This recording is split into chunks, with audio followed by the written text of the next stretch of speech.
The reason that we use wrist weights in our programs and in our classes is to optimize the exercise. What I love about adding the wrist weights is that it adds a load, so the exercise becomes more weight bearing, but it doesn't add so much of a load that you need to change the exercise. You don't have to hold anything. You can still come to the floor. You can still use your hands.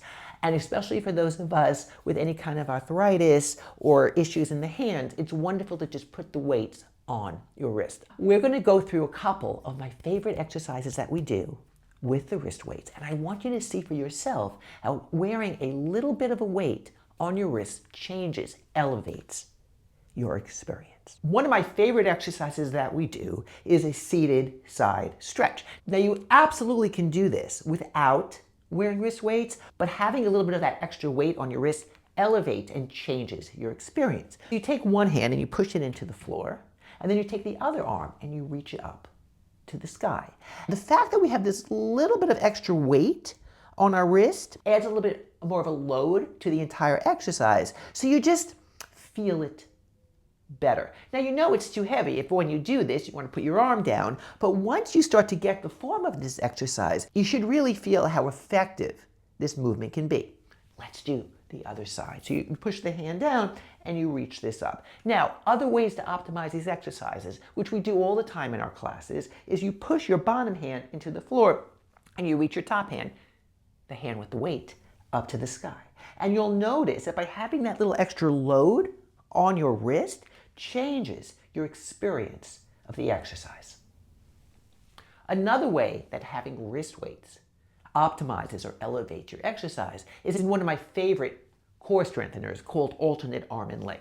So we go into all fours, and of course this can be done without wrist weights, but let's see and let's explore how much more we can get out of this if we're wearing wrist weights. So we're on all fours and we extend one arm out and one leg out, and then we lift both limbs up. Now of course this can be done without wrist weights, but by having that little bit of extra load on your wrist adds more challenge, which equates to getting stronger onto your body. And then of course we do the other side.